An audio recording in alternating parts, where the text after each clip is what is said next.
Okay, let's get started with class for today.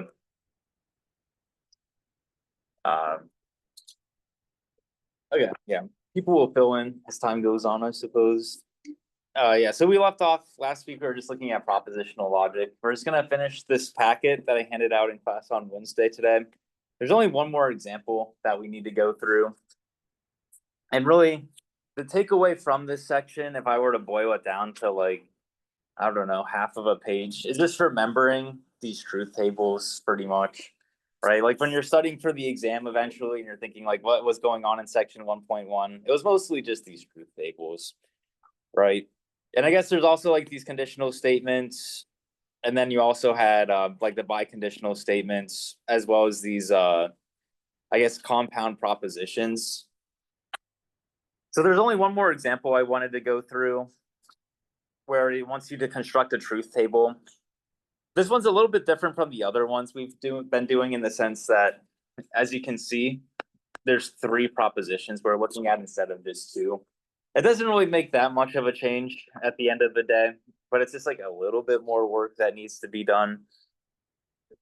And so if we wanted to construct the truth table for this proposition, right, we're just going to start as we've done in the past. So we'll make a column for each proposition that we have. So we have P, Q, and R.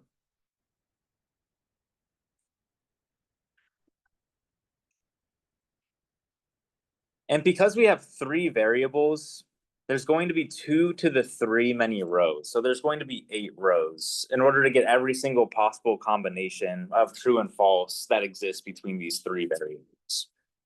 Right, so this is the P, this is the Q, this is the R.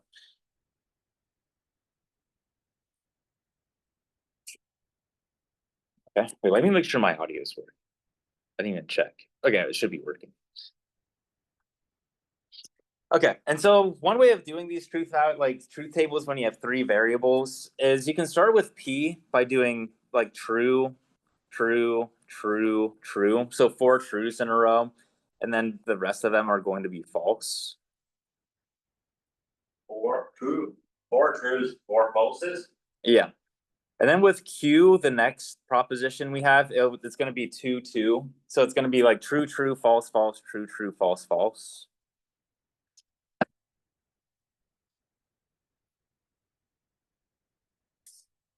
And then for R, it's just going to alternate between true and false every single time. So it's going to be true, false, true, false, true, false, true, false.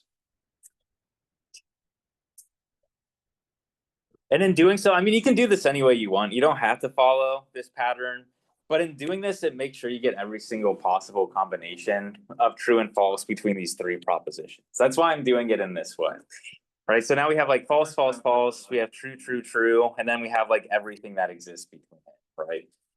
And then if you had 16, I don't think I'm ever going to ask you to do like 16 rows of a truth table. It would be 8 truths in a row, 8 truths or 8 falses in a row. And then it'll be like 4, 4, 2, 2, 1. So it's kind of, you follow that pattern. Okay, and so what we're trying to do is we want to find the truth values associated with this compound proposition. And so you just want to break it down into smaller pieces. So for instance, we have one piece here, which is the biconditional between P and Q. So let's see what the truth values of that are going to be before we look at like the total statement that we have. So this is P if and only if Q. So as a reminder, this is going to output true as long as P and Q agree with one another, and it's going to be false as long as P and Q don't agree with one another. So if we have true, true, that's going to output a true. Again, true, true is a true. True, false is going to output a false. True, false, again, outputs a false. This is going to output false. This is going to output false because they don't agree with one another. Oh, this looks good. And then the last 2, the last 2 are going to be false as well because, or not false, they're going to be true because they agree with one another. P and Q agree with one another, so it's going to output true. Right, so we have this part. And so next we want to determine what this part in the parentheses is going to be as well. And so you could go about, I mean, there are multiple ways of doing this, right? And that we have not P implies not R. And so you could do not P, and then you can do not R, and then you can do the implication. But you can be a little bit more clever about things. So this is really, we have not P implies not R. Does anyone see kind of a way we can rewrite this based on what we did in class last Friday? I know there's like a weekend, so maybe you don't remember what we did last Friday, but there's like a way of rewriting it that's going to make things easier for us. Does anyone know how you can rewrite it? Yeah. Yeah, exactly. This is just the contrapositive of if R implies P, right? Like this is the same thing. I haven't introduced you to this notation yet, but this means like it's logically equivalent to R implies P. It's actually exactly what we did on the example above, right? We showed that not Q implies not P is equivalent to P implies Q. So I'm just making use of this equivalence. That way we don't have to do 3 columns, right? Like you don't want to have to do one for not P and one for not R, and then for the implication between the two. Instead, you can just go right to saying like R implies P instead. It saves you a little bit of work. And we'll talk more about equivalences maybe later today. Right, so R implies P. The only time this is not going to be true is if we have that R is true and P ends up being false, right? So if R is true and P is true, that's going to output true. False, true is going to be true. True, true is true. False, true is true. And now you start seeing more falses, right? R is true, but P is false. So that's going to be a false. We have false, false is going to be true. We have another true, false, so it's going to be false. And then false, false is going to be true. Any questions about this column? I think this is probably the confusing part of this example. This looks good. Okay, and then the last part is kind of, we've done all the heavy lifting at this point. Now it's just combining these 2 columns with this exclusive OR right here. So this is the final part, the final piece. So this is P, if and only if Q. And then this is the exclusive OR, and you have not P implies not R.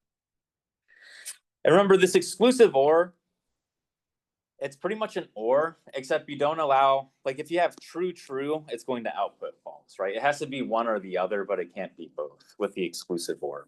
So if you have true, true, it's going to output false. Again, true, true is false.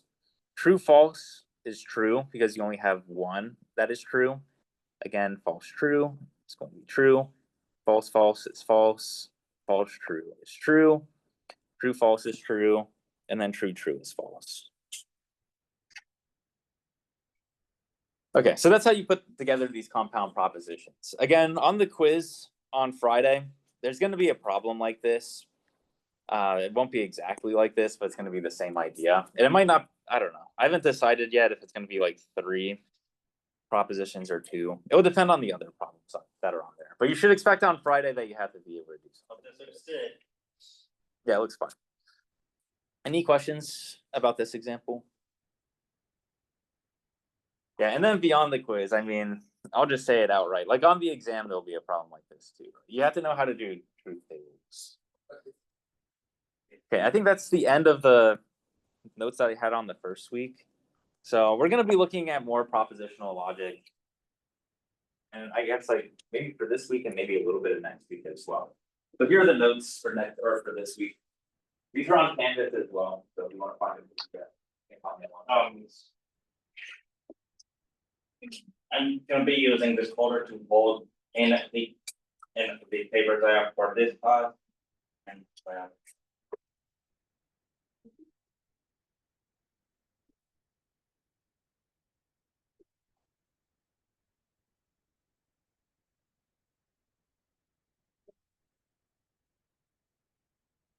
got a little bit smudged up in the printer. Some of them worse than others, so hopefully yours. Did everyone get the note? Okay, so really we're doing more of the same in this section, I would say. But we're going to address things up a little bit differently, I would say. So this section focuses on applications of propositional logic. There's a lot of applications for logic, especially in today's world. Really, like the entirety of the digital world, like computers, phones, like all the applications, like all of them use propositional logic.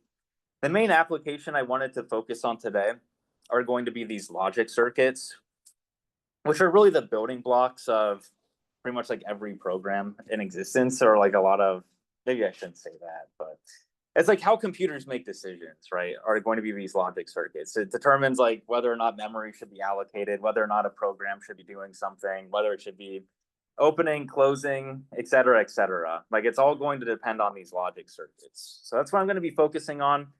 Before I do that though, I didn't really mention this in the first week, but maybe it's something you kind of like piece together yourself. So I'm going to talk a little bit about like bits first, which if you've taken a computer science class, you have familiarity with bits. I think most people know what bits are, just because like computers are so relevant. Basic form of a computational storage, right? Yeah, I mean it's how a computer remembers things. Equivalent to a single byte. Yeah, like it's how computers maintain data, right? It's like the most basic form of like storage that the computer has, and then it like puts bytes together or bits together to have like more in order to like store more things and et cetera. Okay, anyways, yeah, so computers represent information using these bits. So a bit is a symbol with two possible values, one being 0 and the other being 1.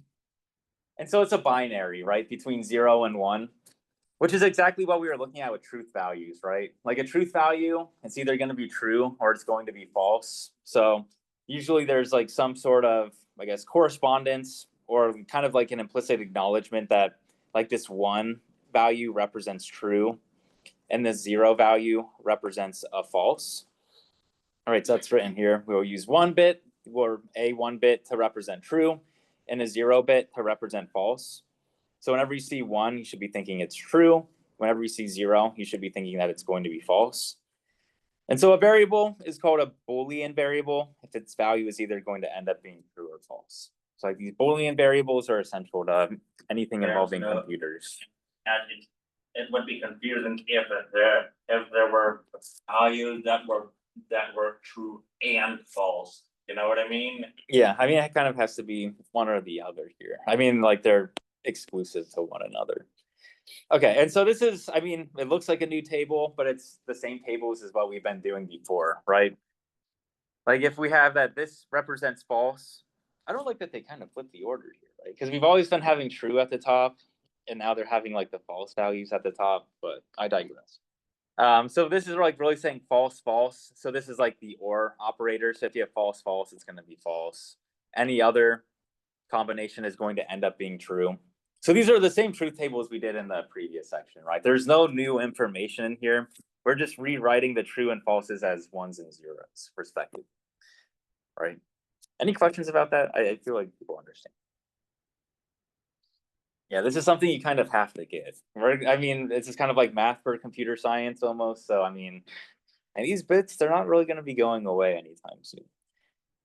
Okay, so this information is often represented using bit strings. We're not going to focus on these too much, at least at the moment. We will in the future, though, which is just like a list of 0s and 1s. Right, so these bit strings is a sequence of 0 or more bits. The length of the string is the number of bits in the string. So we'll look into this later. We're not really focusing on it right now. So for example, like this string right here, where it's like 1 0 1 0 1 0 0 1 1. This is an example of a bit string. And to count like the length, you just count how many bits there are in it. So you can count there's 9 bits, so it's length 9. Should be intuitive. Numbers, so certain numbers are equivalent to certain letters of the alphabet, right? Yeah, well, I mean, like any piece of data, you have to be able to represent using these bit strings somehow. So like letters would be included in that. Right, and okay, I think that's, I was going to say a little bit more, but that's all you have to know for now. I'm sure we'll talk about bit strings later on. And so what I wanted to get in really today are these logic circuits. the two things I really want to focus on is determining what the output of a logic circuit's going to be. And then also, given a series or given like a compound proposition, like how do you construct a logic circuit that would end up giving you that proposition? So those are the two main things we'll focus on today. And then maybe we'll get to logical equivalence later. So again, these logic circuits are essential in computer science. It's how computers make decisions. Like it's going to depend on the truth values of certain propositions, and then you go through these various logic gates. And then by the end, it's going to be outputting some sort of like true or false. There could be more than one output depending on the logic circuit, but we're just going to be focusing on logic circuits that only have one output. And so the formal definition of a logic circuit, or sometimes they're called like a digital circuit as well, is it's going to receive some propositions as an input, right? So you can have up to, I mean, you can have like n many propositions. You can have like 20, 25, 30 propositions. Each of these propositions is going to be a bit. So it's either going to be true, or it's either going to be false, or it's going to be true. And then it's going to output a signal or signals. In our examples, it's just going to output one signal. So it's just going to have like an S1 instead of like this SM. So again, like the number of outputs doesn't have to be equal to the number of inputs that you have. And each of the outputs is going to represent a bit as well. So it's either going to be a true or false value, like a Boolean variable. So in this section, we're going to restrict our attention to logic circuits with a single output signal. And I already said this, but digital circuits can have multiple outputs as well.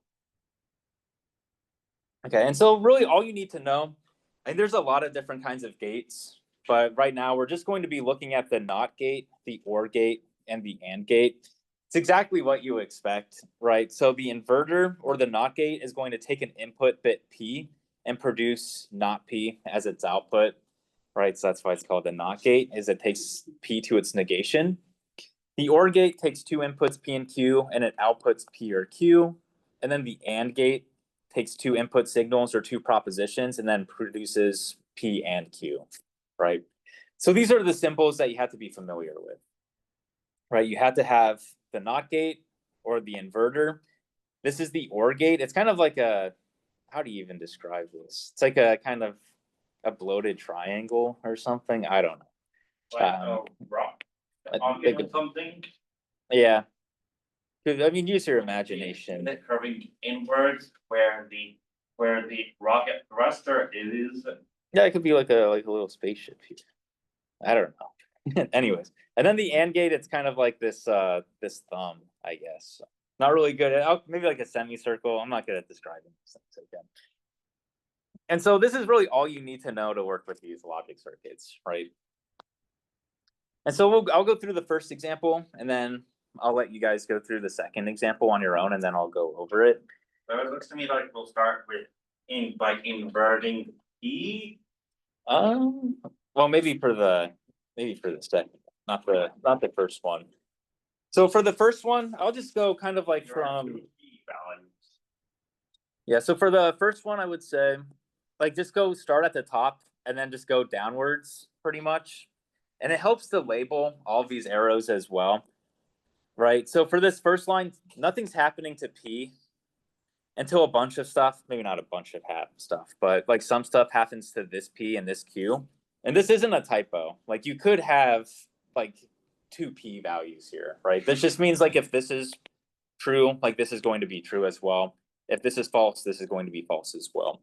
So nothing happens to the first P that occurs. So I'm just going to label it as a P, and that's not going to change until we hit this arrow here. So we're reading from left to right, if that wasn't clear already. So this second line, we're starting at P, and then we're feeding it through this negation. So after this negation or the NOT gate, it's going to become not P. Yeah, that's what I was referring to earlier. And then we have this Q. Nothing happens with the Q until we go through this AND gate, so I'm just going to label this as Q. And then again, nothing happens with this P until we get to this OR, and there's a gate before that. So we're going to focus on this gate right here. This is an AND gate. So what we're doing is we're taking this not P, and then we're ANDing it That sounds horrible saying it, but we're performing the AND operator with this not P and this Q. So after we go through the AND gate, it's going to be not P and Q. And then from here, it reduces. Like the further, like as you go closer or further to the right, things simplify in the sense that like the number of lines you're working with diminish, right? So now we just have this OR gate, and we don't have that much space, so I'm going to draw an arrow here. And so we're doing an OR with this P, with this not P and Q.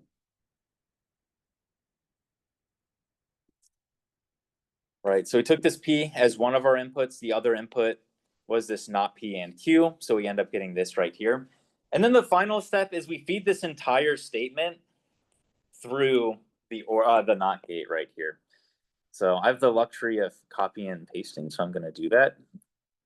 Fortunately, you don't have the same luck unless you're working on a tablet. So you're taking this entire thing and you're applying the not operator to it.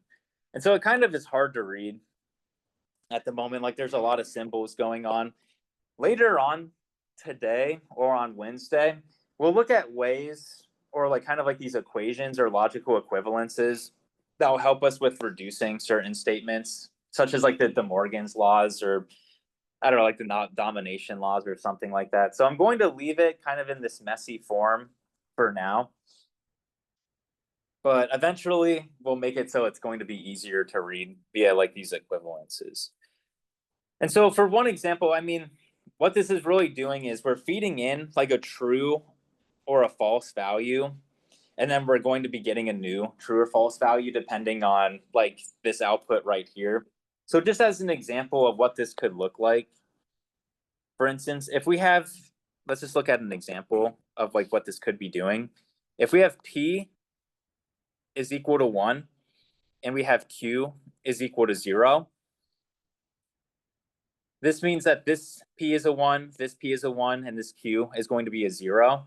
This means our total output is going to end up being not 1 or this like not 1 and this 0, which is the same thing as having like this not 1. And then not 1 is 0 and 0. And so this is going to be not 1 or 0, because we have 0 and 0 is just going to be 0.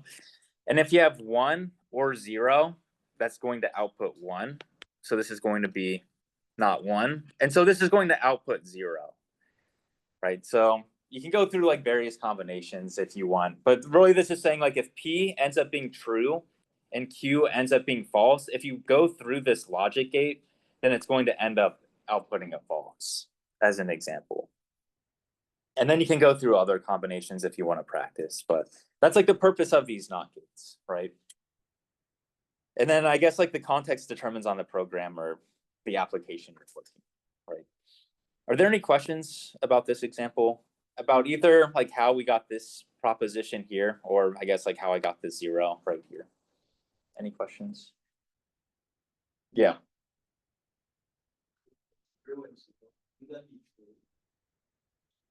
This part right here.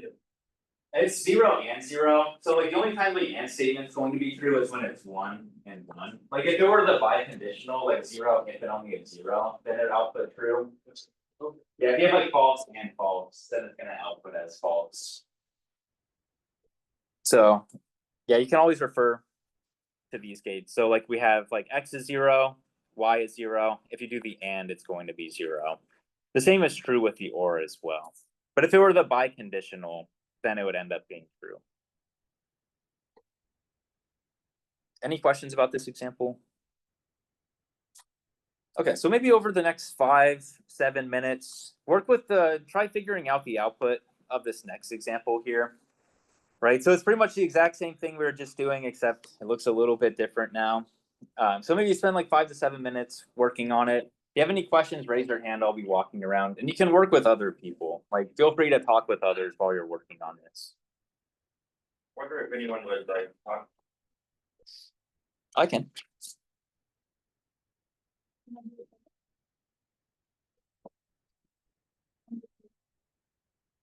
Or make credits.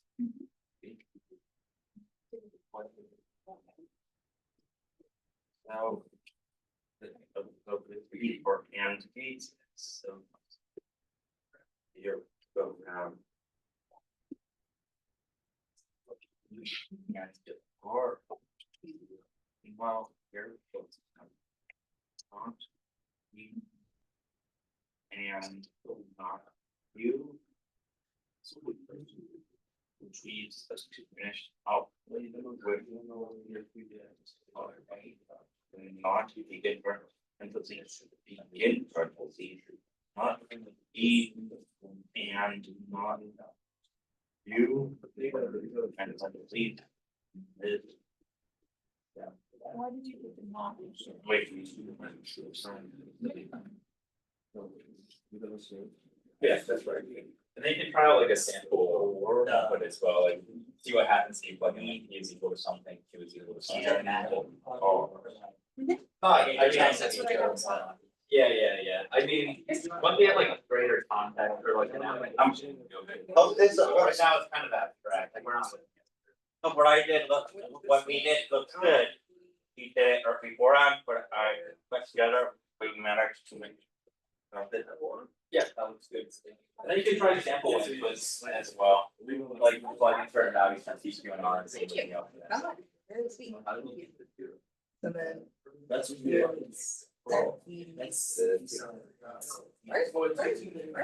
Okay, cool.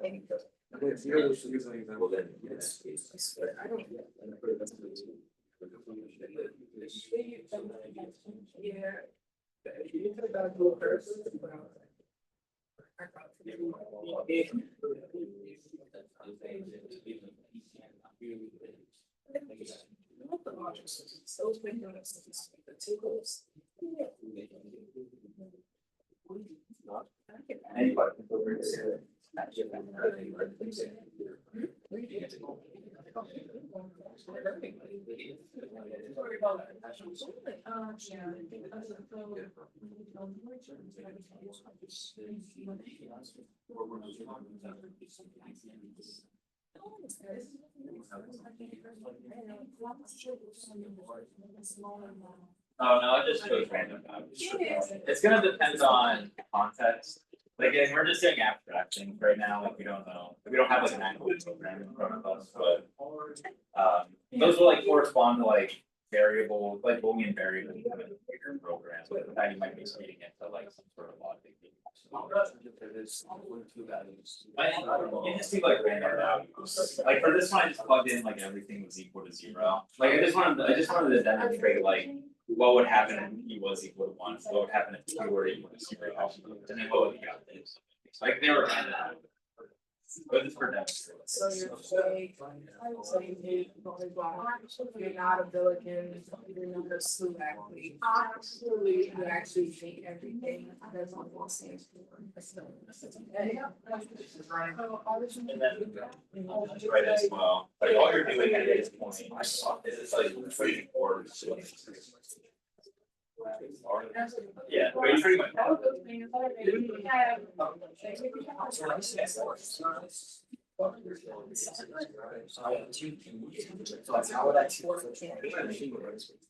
These have to agree with one another. Yeah, because it's the same statement.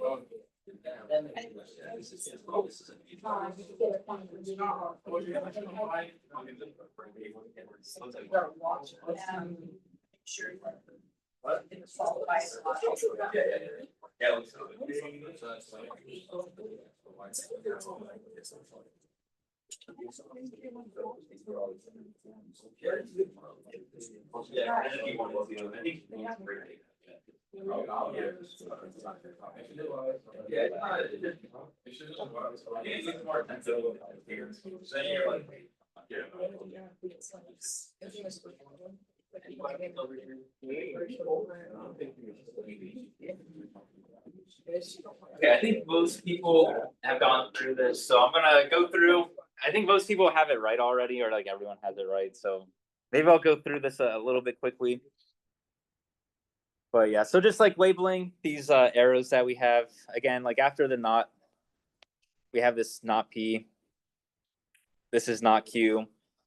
And then we're anding them together. So this is the same thing as not P and not Q. This is just P. This is just R. And then we're anding them together. So it's going to be P and R. And then the final part is you just perform the OR between these two things. So this is going to, ultimately the output is going to be not P.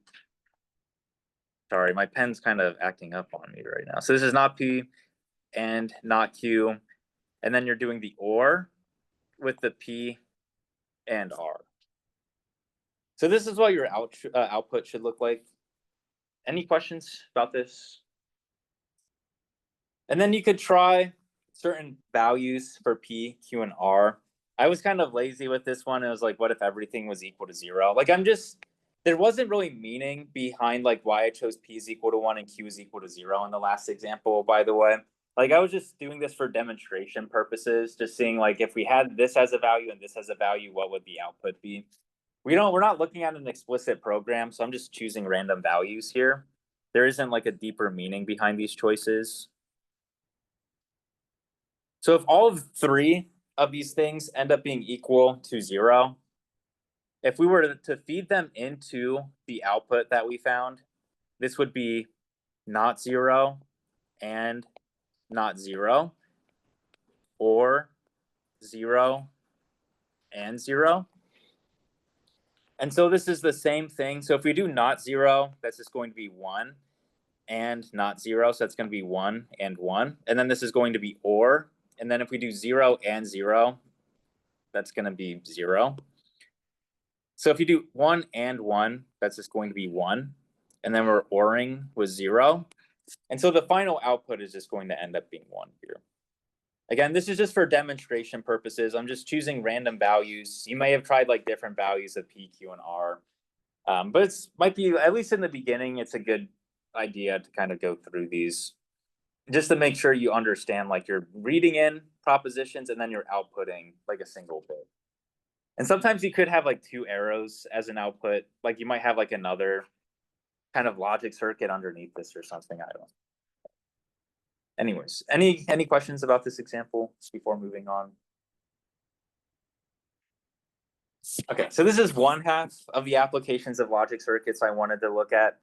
The other half is starting with a proposition and then from there constructing a digital circuit that produces this output.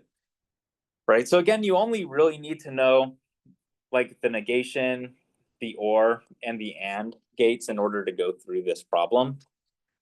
And it's kind of hard getting started, right? The first thing we should note is we have 3 propositions. We have P, we have R, and then we also have this Q right here. And I guess how I would think about things is you want to kind of categorize or like divide by the parentheses that you have. So we have 2 sets of parentheses. And so how I make use of this information is this first parentheses, I'm just going to write this P and this R to correspond to this parentheses. And then the next set of parentheses we have like a P, we have a Q, and we have an R. So I'm going to write P. I was actually thinking of reverse engineering it, if you know what I mean, by starting at the output, but it seems you're starting means that you're starting at the input. You could do the output outwards. I feel like it's more intuitive to. It's up to you. It's up to you, really. I prefer just starting with like looking at these individual parentheses and then working towards like what the ultimate output is going to be. It really depends on, I guess, what you're thinking about. So I'll just focus on like this P or not R statement right here, with this R corresponds to this R. And you just go from like the simplest term to the largest term, right? So like before doing the OR here, we have this not R. And so we're going to be feeding R through this not gate here.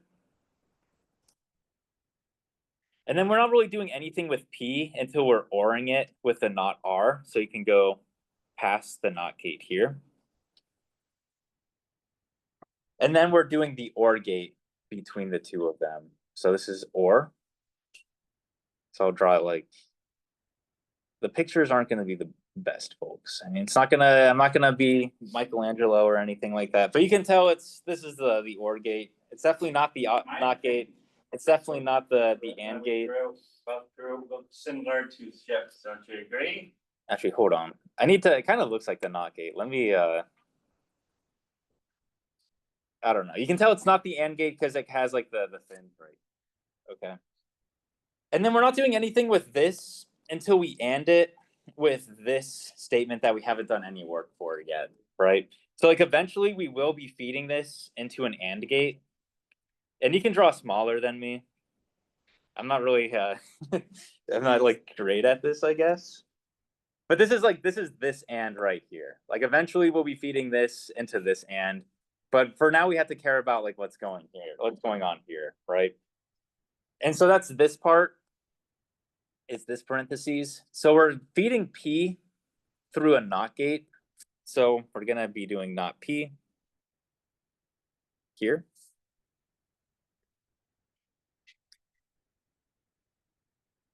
And then we also have this NOT R as well. So I'm going to do NOT R. And then we're not really doing anything with Q yet until we OR it with the NOT R. So that's nothing really happening there. And then we do have this Q or NOT R. So now we're going to be doing an OR gate between these two. So you have like these fins. So this is like the OR gate. How did I? Okay, I need to make it more pointed without it looking like a triangle too. I don't know. It's probably good enough. And then okay, so this statement here, like this is Q or NOT R. This looks like, I think mine looks like a bit like an umbrella or something. Yeah, like well, it kind of looks like the AND gate a little bit.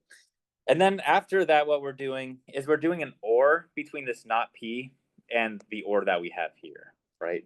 So we need to have another OR gate. Like this. As long as you're consistent, it doesn't really matter. Right? So that's this, right? This part here, this is the NOT P or the Q or NOT R. That's what this gate is doing. Maybe I should be pointing at the arrow. And then remember this part here, this was the P or the NOT R.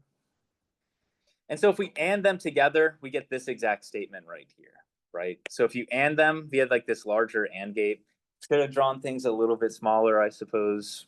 After ANDing these two things together, you now get the statement that we were trying to get in the first place, right? So this is P or NOT R, and then AND NOT P or Q or NOT R.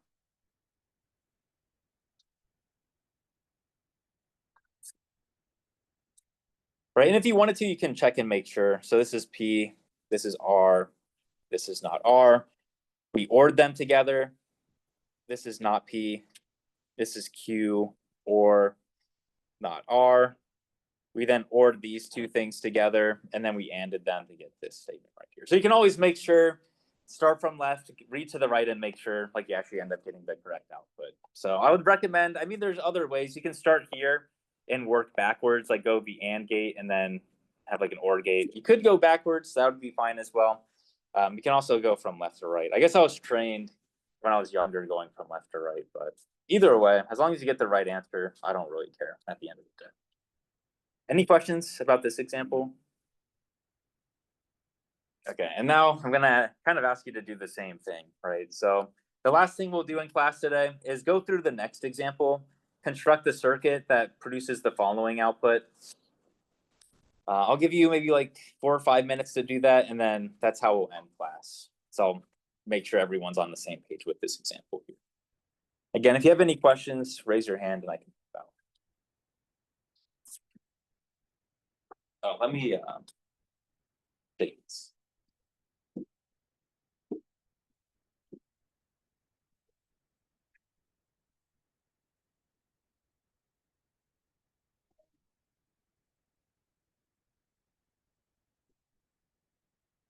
think the main separate, I can tell if there's a difference because this has like the.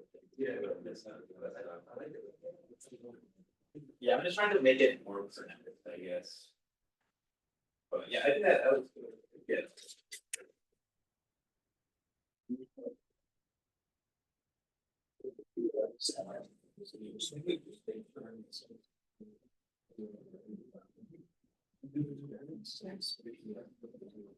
Yeah. Yeah, it's good, but I think like changing the order is nice, so that way, like eventually when we get like words together and go on, like lines comes through. I also have. No, like this is good. Oh, Like, yeah. usually,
like,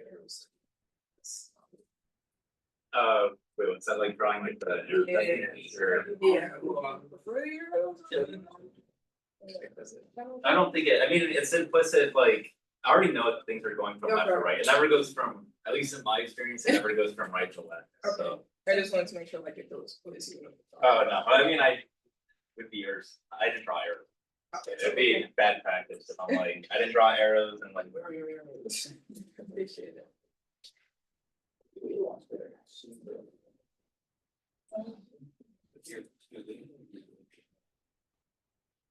Okay, I'm gonna go through this, in the interest of time, I feel like I should start going through this now, I don't know if everyone finished or not, but. Okay, so yeah, so for this one, I think the setup is pretty important. It wasn't really specific to the last example. But for this example, you're gonna like, depending on which parentheses you're looking at, the order of the propositions are going to matter. Like you kind of want to go from left to right in terms of how you're ordering things. What I mean by this, like if we look at this first parentheses, we have P and then R and then Q. So I'm going to do P, R, and Q. Whereas in the second example, or the second parentheses we have here, left to right, we have P, Q, R. So I'm going to do P, Q, R like this. So, I mean, the order is different between the two of these, but it's going to make it so when we do like these ors, we don't have like lines crossing one another, which would make things more convoluted to look at. So here, looking at these first set of parentheses, for P, Q, and R, we have knots in front of them. So we're gonna run each of these through a NOT gate. Like this. After that, we're ORing not P and not R. So we're going to have an OR gate. Like this. Not the best picture. And then what we're doing with all of these terms here is we're ANDing them together. So we have this OR, and then we're doing the AND with not Q. So you keep on going here, here, and then you have the AND gate. And then eventually we'll feed it through an OR gate. I'm going to make it so I don't draw things as large as I did in the last example. So I'll do something like this. So eventually there'll be an OR gate. This looks good. There we go. Just finished writing. Oh, I mean, I can look at it after. Let me write this out first, and then I can check and make sure it looks okay. The second parentheses here. So we're pretty much done with the first half, right? There isn't really anything else that we need to do. The second half, we have a not P, so we're going to feed it through a NOT gate. And then we also have a Q or R. So we're going to have P, or we have Q or R like this. And then we're ANDing these two things together, right? I'm going to make a better effort to make it so things aren't as large as they were before, right? And so just to make things clear, like this first part here, this is our not P or not R and not Q. This part here, this is our not P and our Q or R. And so if we OR them together, we get this final proposition that we're trying to find the logic circle for and the circuit for in the first place.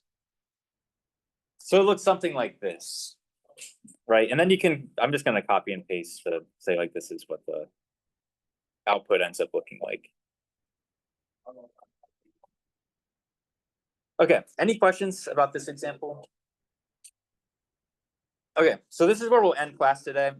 I might do I think we're probably just going to start with propositional equivalence in class on Wednesday. And that's all I have to say, really. So we'll have office hours or figure out the office hours. Example that we have to find the solution for, and then there's 1.3. We have 1.3 after, so it's final logic puzzle. I'm not sure if I'm going to do that. If you have time to walk through it, yeah, this looks good.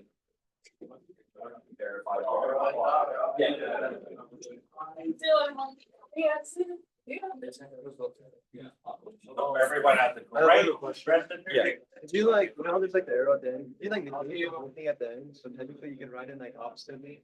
Oh yeah, if you wanted to. I mean, you could keep on going if you really wanted to. I mean, there are logic circuits that are much more complicated than this. But yeah, if you wanted to, you can negate the entire thing. And that would just make it so there's like a not sign in front of all of it.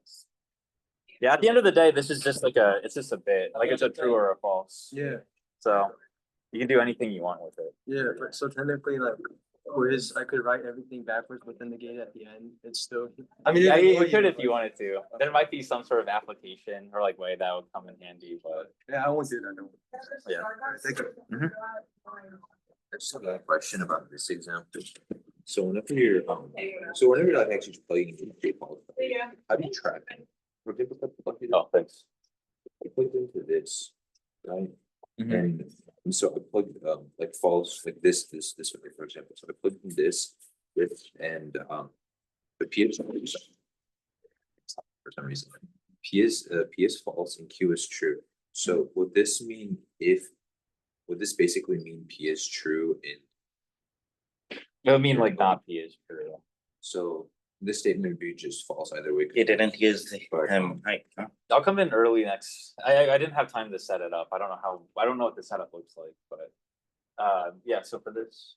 Yeah, and so I was just wondering like if these were and how you would, so if for example, P was true, P was false, and Q is also false. So would that make this statement true or false? It should be false, like if P is, wait, did you say? If P is they're both false, if they're If they're both false, then this is going to be true, and this is this just Q or not Q? this is not Q. It's not Q? Yeah. Oh, Yeah, then, that's yeah, what it meant. if they're both false, then this is going to be true and true, which is then going to be true. So Okay. this would be true. Alright, yeah, that's basically all I wanted, because like sometimes. I Yeah, get yeah. it. Yeah, it's like the more practice you'll get, the more, like the faster you'll get. Aware that I'm traveling this week, so I'm gonna be in class with Friday, but not on time, so I just wanted to let you know. There's a quiz on Friday, but you can make it up next week.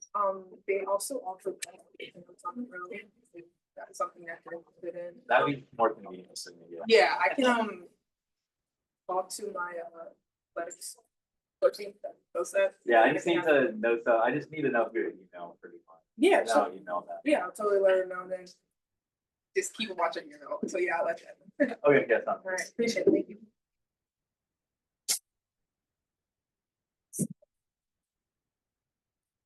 Yeah, if you come in at like 7:50. Yeah. I don't. Yeah. There would be a group work, but you can make it up. Okay, sounds good. Sweet, thank you.